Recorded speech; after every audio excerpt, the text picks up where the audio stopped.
Hey guys, welcome back to the Piston Show.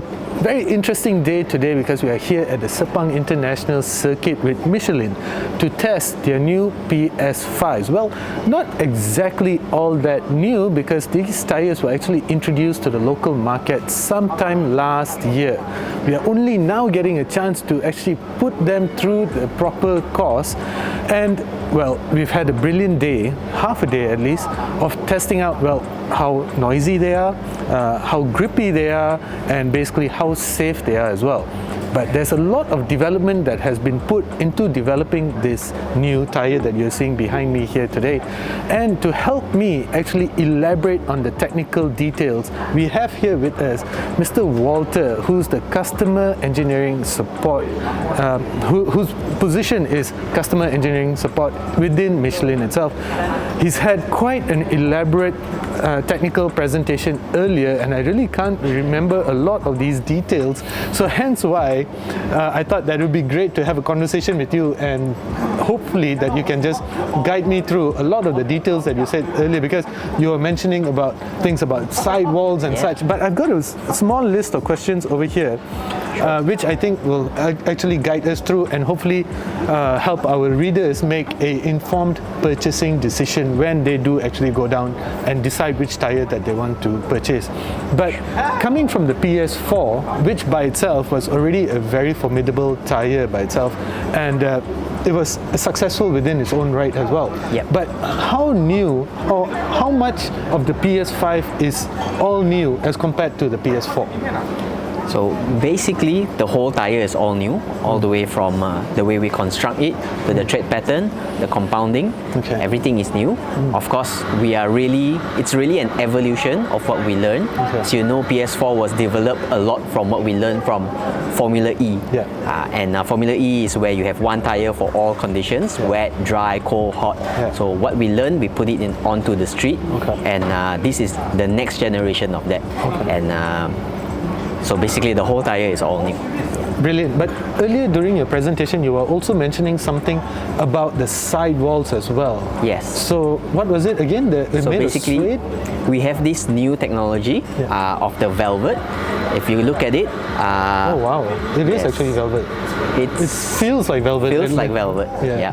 And this is different from the PS4 in it's a different manufacturing process. So PS4, we have what we call a micro strice technology, where if you actually look at it from different angles, it starts to turn a little bit grey.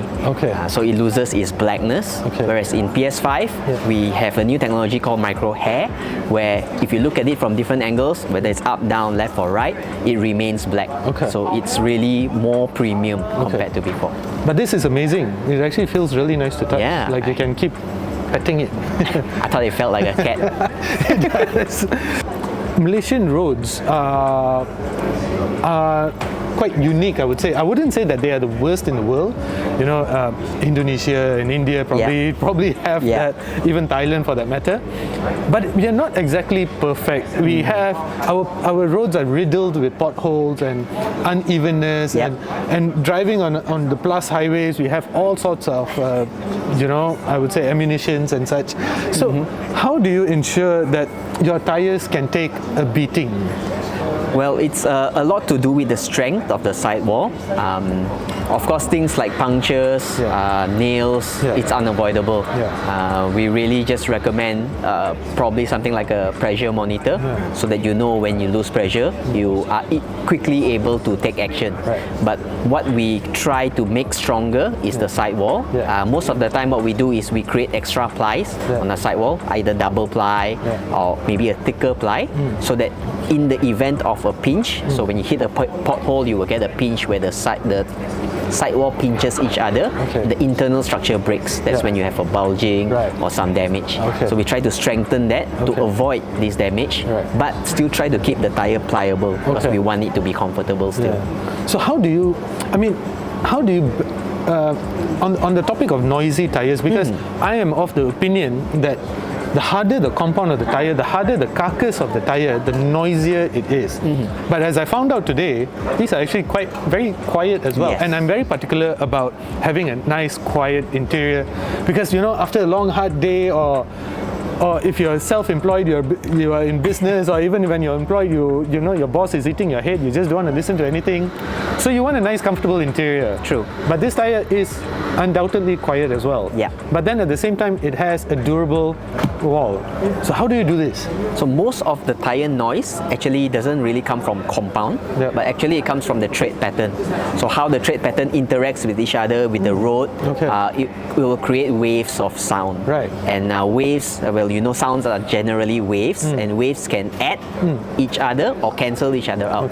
So how we tune the tire pattern, as much as possible, we try to cancel waves to make it more acoustically pleasing to our ears. And so you will see some blocks are bigger, some blocks are smaller, and they are uneven throughout the tire. And this unevenness is the one that tries to cancel each other to make it more comfortable. So, so when they're uneven, they're basically like a noise cancellation frequency such as... Correct. Do you have any tips for tire maintenance? Yeah, so tire maintenance, definitely the most important thing is the tire pressure. Keep your pressure up because the pressure actually determines how much load the tire can carry. And if the tire is underinflated, you're basically carrying a weight which is too heavy. And when the tire gets tired, it's like us, we start to fail. And a lot of us don't incorporate hot pressure. So when the tire gets hot, it will expand. So we generally need to add about 4 psi to the pressure. The other two things is the balancing and the alignment. We recommend about every 10,000 km to get this checked. Basically, when you drive on the road, you hit multiple things, there's a chance where alignment will go off a little bit. So we want to just maintain that, get it checked, and to cross basically our tires where possible so that we get an even wear throughout. Okay, one last question and I'm done. Eating your head. No worries. How often should anybody, no matter what car, change their tires? So we, as Michelin, recommend 2 dates. One is 5 years and one is 10 years from the production date. Oh, 5 or 10 years? Wow. 5 or 10 years. Okay. So 5 years is where we say you should get your tires checked regularly. Okay. So normally before 5 years, you wouldn't have any significant aging damage. Okay. 10 years is where we actually recommend you to change out your tires. Okay. We say that you shouldn't use tires which is above 10 years old. Right. So all the antioxidants that we put in will help to fight, and most of the time we see cracking or small crazing. It's actually normal for all rubber mix products. What we are really worried about is actually the cracks reaching the internal plies. When you reach the internal plies, there's steel inside, you get moisture in, rust, a lot of problems. Is that the same for motorcycles as well? Motorcycles a little bit different because you don't have steel, but generally still the same. Okay. Great. Thank you so much, Walter. Thank you. So there you have it then, guys. A lot of technical details from Walter, a representative from Michelin. You're hearing it from the people that produce the tire themselves. So we had a good day testing out the PS5s. There's no doubt they're excellent tires. So I couldn't say this earlier, but we tested it out against some of the competitor tires from Bridgestone, from Continental, and I did find, and there were instruments to measure this, so it's not just me talking. The tires proved to be quieter. So we had decibel meters. The Michelins were quieter, there's no doubt about it. And we actually had a slalom course where this tire actually was even grippier in the slalom course.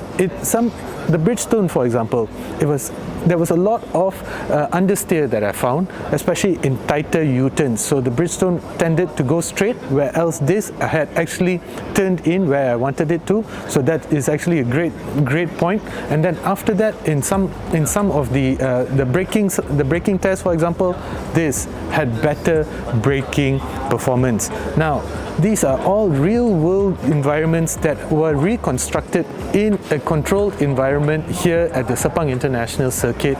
But what we found out though, that despite with years and years of development taking place in motorsports, off the streets, everywhere, the PS5s are actually quite capable of everything that Michelin says that they can do, as we found out ourselves. So if you're in the market for a high performance tyre, give it a look. And they're actually coming, they don't only come for sports cars or high performance cars, they are actually available, the PS5s are actually available for SUVs as well as EVs. Thank you for watching, guys. This is a short introduction to the new Michelin PS5s.